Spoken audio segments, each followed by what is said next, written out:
Estádios, obras de mobilidade urbana, aeroportos. Os preparativos para a Copa do Mundo e para as Olimpíadas mudaram o cenário de algumas capitais brasileiras.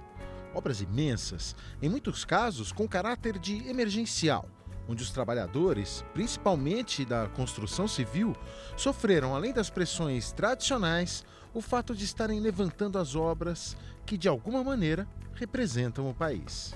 E uma das coisas que acompanha esse modelo de organização do trabalho é um discurso de envolvimento, né? Então, o trabalhador é parte da família empresa, né? Ele é o colaborador, não é mais o empregado, né? O operário, mas é um... Eu já ouvi uma vez eu estava numa loja no shopping chamado associado fulano de tal, né? Associado, agora não é mais nem colaborador, ele é associado, ele faz parte, né? Ele é sócio da empresa, né? Uma coisa assim. Então tem todo um discurso, né, de envolvimento do trabalhador e tal, que faz parte do modelo atual. Na construção civil, isso não é muito comum, né, assim, mas vai entrando, né, esse discurso vai acompanhando, entra em todo lugar, né, na universidade a gente tem o mesmo discurso, né, então tá em todo lugar esse discurso da participação, da equipe, né, da coisa assim. Então, eu imagino que na questão da Copa e na questão dos estádios, do grande evento nacional, o Brasil agora está maravilhoso, está tudo ótimo, né? Deve ser mais forte, né? Arena Itaquera, casa do jogo de abertura da Copa do Mundo. Aqui, a pressão exercida pelos prazos, pela demora da liberação de verbas e pelas constantes notícias negativas que garantiam que ele não seria entregue a tempo, deram visibilidade exagerada ao trabalho. 3 acidentes fatais acabaram transformando o estádio em uma vitrine dos graves problemas dos sistemas de trabalho da construção civil brasileira. A construção no Brasil sempre foi uma área na qual você teve um índice elevadíssimo de acidentes. É uma verdadeira guerra oculta. E mais do que isso, acidentes fatais e não fatais.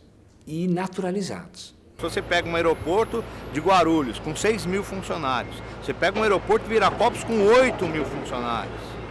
Então, e as outras obras que é Rodoanel, outras obras que são pavimentação, rodovias, viadutos, que tudo está envolvido em Copa do Mundo, o metrô, são muitos, mas muitos funcionários. Se você leva a coisa às últimas consequências, você começa a tocar a obra para valer 6 meses antes da Copa, você não tem outra coisa além de colocar o quê? Quem está vindo, pegar engenheiros que mal se conhecem, contramestre, colocar estagiário para ver se tem algum resultado e é o que está acontecendo. Então isso leva de per si, independente da boa ou má intenção, não estou culpando das pessoas individualmente, a você ter um sistema que é perigoso sim. Hoje a gente vê aí prédios caindo. Então, peraí, o que está de errado? Uma projeção de pessoas que estudam, que se formam, que fazem uma projeção para aquela construção e de repente a construção vem abaixo, então alguma coisa está errada. Não sei se falta de preparo hoje, se as pessoas estão saindo da faculdade já abrindo seu próprio escritório sem uma experiência maior. Eu sei que realmente ainda, no meu ponto de vista, ainda há um índice alto que poderia ser evitado. E isso, infelizmente, está ceifando vidas. Então, veja bem, isso não é novidade, não é um problema da Copa, não é um problema do governo, mas é claro que esses problemas acabam se incentivando. E é por isso que eu digo, a Copa, sob esse aspecto, ela é didática, ela tem uma função pedagógica, ela expõe o que acontece nos bastidores do mundo do trabalho. Porque se você for ver fora da Copa, a situação do trabalhador brasileiro não é muito diferente. Se você for ver como é que ele é tratado em Belo Monte, você vai ver que não é muito diferente. Almir é técnico de segurança e estava trabalhando na obra no momento dos acidentes. O impacto e sua repercussão fizeram com que ele questionasse a profissão. Nossa profissão é injusta. Infelizmente é muito injusta. E trabalhando no dia seguinte, como é que é? Cara, é aí que entra o lado psicológico do técnico de segurança. Tem muita gente que se forma pensando só no financeiro. E você tem que gostar. Se você não gostar e amar a profissão, você não fica. Entendeu? Porque aí entra o lado psicológico, de trabalhar a autoestima dos funcionários que estão cabisbaixos. E eles necessitam desse apoio moral. Entendeu? Porque Tem obras, um negócio desse, a primeira vez que ocorreu comigo foi aqui, mas tem obras aí que técnicos de segurança são, como é que fala, menosprezados no outro dia. O trabalho da construção civil é um trabalho que exige uma certa sincronicidade e exige um certo espírito de corpo. Tanto que eles têm rituais, né? Pesquisadores como Christophe Dejoux, né, já pesquisaram isso à beça. Eles têm rituais, mecanismos de defesa, por exemplo, que só ocorrem, só acontecem, se você tiver um grupo constituído. Não basta ter um sujeito ao lado do outro. Os acidentes nas grandes obras costumam entrar e sair da pauta da imprensa, como no caso do operário morto na construção do monotrilho, obra do governo de São Paulo, que não ficou pronta para a Copa. Mas as paixões despertadas pelos mega-eventos fazem com que haja a busca por culpados, de maneira muitas vezes leviana. É preciso dar respostas, nem que elas nem sempre sejam corretas. É o excesso de confiança da pessoa, um pouco de erro, porque a pessoa, se ela tem o IPI correto, se ela tem todos os apetrechos que ela tem que usar numa obra como essa, que diz que é obra de risco 4, o máximo de risco, e ela não usa, ela também tem um pouco da culpa.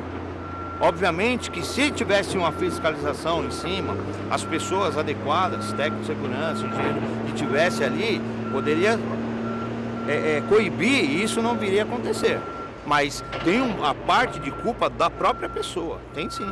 O que é mais grave nisso é a individualização da culpa, né, que eu acho que a gente coloca. Então, assim, o trabalhador não usou, eu vi rapidamente nas entrevistas, nas reportagens, o trabalhador não usou o equipamento de proteção que tinha disponível na obra, né?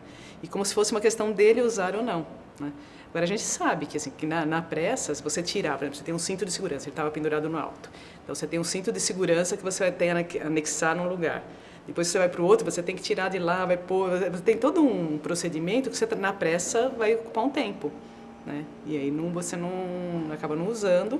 Então, tem uma coisa, eu acho que uma pressão indireta, né, para o trabalhador. Assim, existe uma condescendência, digamos assim, né? Tipo, uma indução do trabalhador a não usar o equipamento, isso em geral, né, na área de trabalho é muito comum nas empresas, né? Então, a burlar os sistemas de segurança e quando acontece alguma coisa, a culpa é dele, né? Aí não é do sistema. Muitas vezes a segurança a minha segurança, a segurança do Elane, depende de você. Depende dele, de qualquer um que esteja aqui, né? Então, veja bem, é um trabalho que aparentemente é individual e quando a gente está de longe, vê um cara aqui, outro no outro andar, um com o carrinho, outro com não sei o que lá, aparentemente, mas ele, na verdade, é essencialmente coletivo. Ou você tem um coletivo do trabalho, ou a questão da segurança fica o quê? Precarizada. Essa naturalização disso, né? Uma morte, teve 3 mortes só, até que foi pouco, né? Agora, quem são, né? São pessoas, né? Não é uma morte, não é uma coisa, né? Mas assim, se lida com as pessoas dessa forma, né? É o operário, assim, o valor que se dá para essa vida, né? Em relação a vidas outras, né? Pessoas que estão em outro contexto, né? As pessoas ficam abaladas, tá? É difícil porque você está ali convivendo com aquela pessoa o dia a dia, vendo aquela pessoa todos os dias, conversa, brinca e tudo mais, e de repente, no piscar de olhos, acontece um acidente, isso abala o trabalhador, as pessoas ficam muito chateadas, são vidas, são seres humanos que saem de casa e a família está esperando ele voltar. Então isso para nós chateia, deixa a gente muito triste, mas infelizmente são situações que acontecem. Para o Pelé é um cara lá, para a televisão, para a Rede Globo é um trabalhador, agora para as pessoas que estão lá é o colega deles, né? Então, eles podem ter, alguns vão ter mais amizade com ele e tal, e você imagina, você perder um colega de trabalho, né? Como é que você fica, né? Assim, você estava lá e tal, não sei o que, você alguém foi fazer uma reportagem não sei onde e teve um acidente e morreu. O cara que você conhece, que trabalha do lado e tal. Você fica abalado, né? Você fica muito forte e tal. E a outra coisa é a possibilidade de acontecer com você. Então, aquilo denuncia, né? Que pode acontecer com você também. Então, a gente pode ter várias hipóteses. Os trabalhadores começarem a fazer mais a operação padrão, de fazer todas as regras de segurança e a coisa fica mais lenta porque eles estão fazendo tudo direitinho, né? Mas também porque ficam abalados, né? Provavelmente é coisa que mexe, né? Mas então o que fazer para prevenir esses acidentes? E como a psicologia pode participar dessa prevenção? Se você parar para analisar, Metrô, obras do metrô, teve mortes. Aí você para e analisa, obras do aeroporto, teve mortes. Então, é a hora de parar e analisar o porquê que isso está acontecendo. E trabalhar em cima disso. As empresas, os profissionais, o que a gente pode fazer para que isso seja anulado. Porque não foi uma morte, nem duas, foram várias.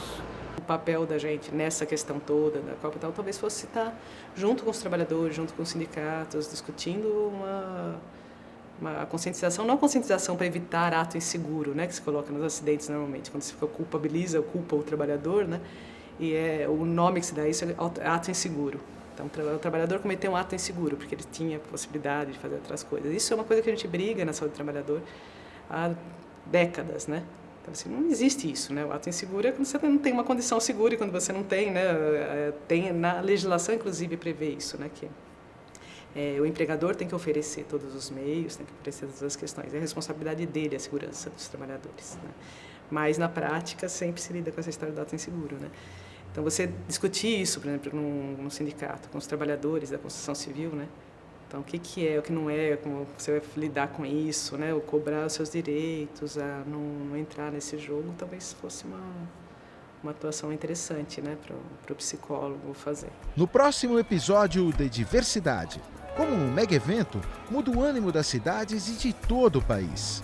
E o caso do mega evento que não houve, mas mesmo assim ajudou uma comunidade do Rio de Janeiro. Pessoas que investiram achando que viriam muitas pessoas para cá, que fosse todas as pessoas convergirem para cá e, na verdade, não aconteceu.